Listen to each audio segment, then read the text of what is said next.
Sorry about the camera going off just now. The batteries got low, but I'm just going to pick up in Activity 74 where we left off. So I was saying that in the case of these businesses, or I'm sorry, the U.S. government directly employing people, they're producing something that nobody's going to buy, and so there's no customers.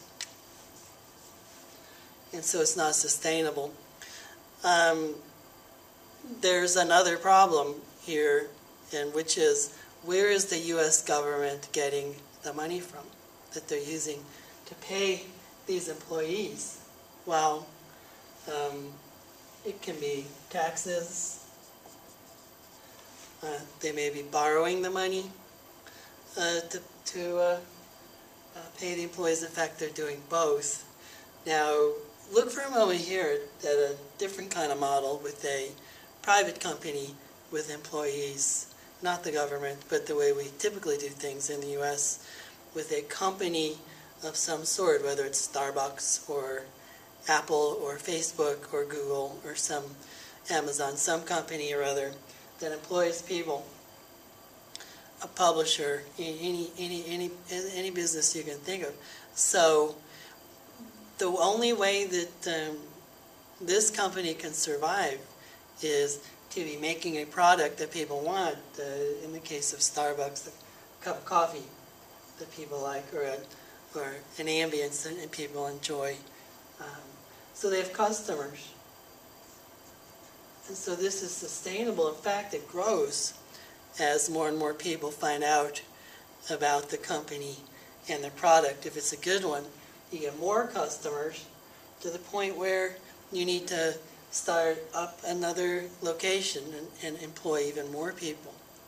So this is a sustainable and growing model. And what you need is some capital. You're going to need some capital to open up this new location and keep it growing and sustaining your business. Well, the problem with the New Deal model is you're taking money from these companies and their customers also, and investors or creditors who would be loaning or investing money in these companies. That's all going off to the U.S. government. So it's preventing these companies from starting up or continuing or expanding. So it's short-circuiting or preventing this process by which people would become employed. People are not able to keep the money they're earning. It's being siphoned off to the federal government, which, as we've seen, and we'll see again, it doesn't lead to productivity and employment. So this ultimately was not a productive approach in the 1930s, nor is it now a productive approach if you have an emphasis on government spending or government employment. So for the rest of Activity 74, I'm going to go back to the initial quotation at the beginning of the activity from Grover Cleveland. Now here there's a Texas seed bill that Grover Cleveland vetoes. Apparently in 1887 there was some hard times in Texas, and I suppose what the federal government was fixing to do was to provide our farmers with some seeds so they can get back on their feet and start being productive again. But Cleveland vetoed it, and presidents typically in the pre-progressive days used to veto bills like that because there was a real seriousness about keeping the federal government within Article 1A, and that would not fall within the duties or powers of the federal government in Article 1, Section 8. But what Cleveland is focusing on here in Activity 74 is the importance of community. And here, this sense of charity and friendliness between people in a community as a way of helping those in need. as we'll see, there always was a role for local government also. This is not a no government approach. It's just a local government approach, but also leaving lots of responsibilities and powers within individuals and associations to meet the needs of those who are going through hard times. That approach was taken for one reason, again, because there was this sense of the evil side of government, and if you leave those functions among individuals and private associations and communities, or even local governments, that danger is avoided. But also, again, Cleveland emphasizes what happens to the character of the people who receive the aid when it's not given properly. And so there's an expectation of paternal care on the part of the government. Paternal care is like the kind of care that parents give their children. So it hurts character, and also of the receivers, and also impairs the character of those who would otherwise be giving. He says it prevents that kind of kindly sentiment and conduct that we feel toward our neighbors or community members in need. And also, it's those kinds of sentiments that strengthen the bonds of a common brotherhood, and one might also say of a community. So that's Cleveland. Now this theme is picked up in letter C and D by Herbert Hoover, where I think some of his thoughts that he shares here are more helpful than some of the ones that he had about government. Because here, the one disagreement there was between Herbert Hoover and Franklin Roosevelt was about whether or not the federal government should get involved in the area of public assistance, or welfare as we often call it. Hoover was against it, Roosevelt was for it.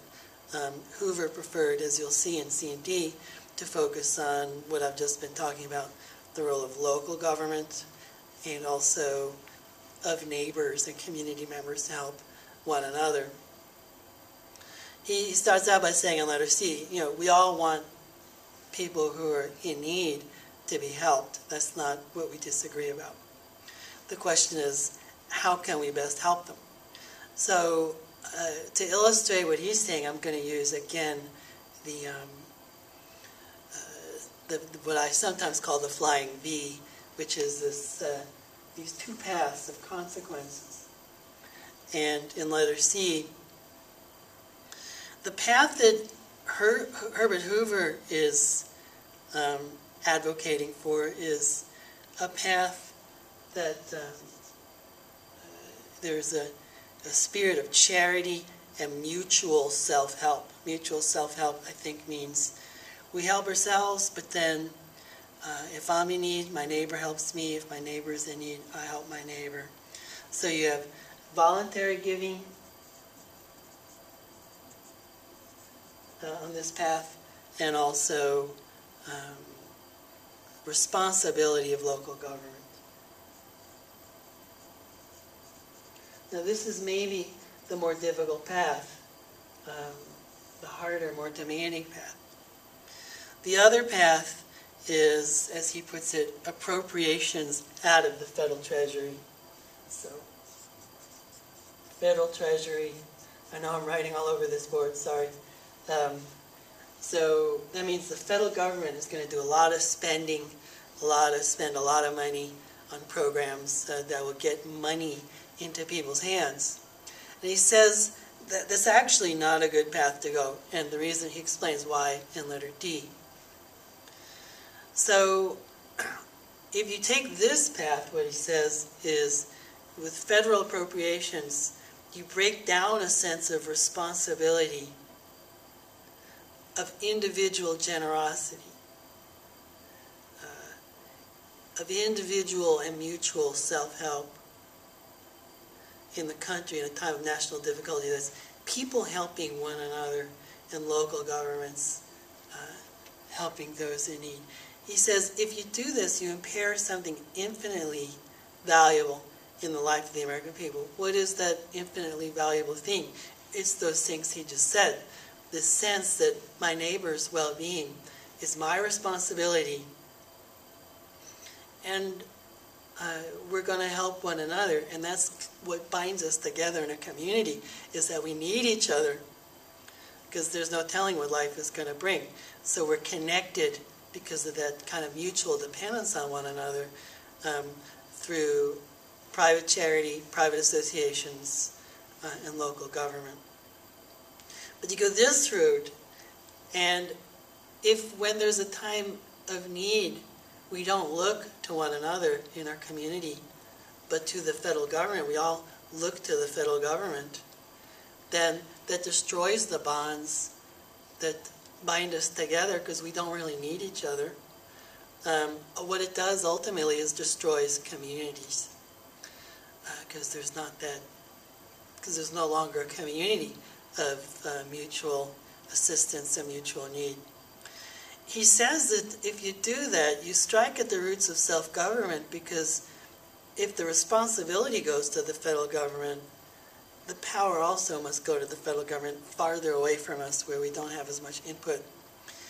And besides, you have this abyss of reliance in the future upon government charity in some form or another. I think what he's saying there is people become more and more dependent, less responsible. There's going to be an increasing need for more and more government, as these non-governmental ways of helping people in need are destroyed, and all that's left is one big government that, again, in addition to all that it does to us on the inside, in our characters, it's potentially dangerous. That was the view of the founders. Also, another issue I haven't mentioned, but is kind of in all of this, is again the whole idea of a sacred triangle. That's how we started this course, talking about the three rights of life, liberty, and property. The only way government can do this path is by forcibly taking money from some and giving it to others. So it's a non-respecting of the right to acquire and possess property. In Activity 75, which we'll go into in the next video, we'll talk about what the alternatives might have been and some other matters.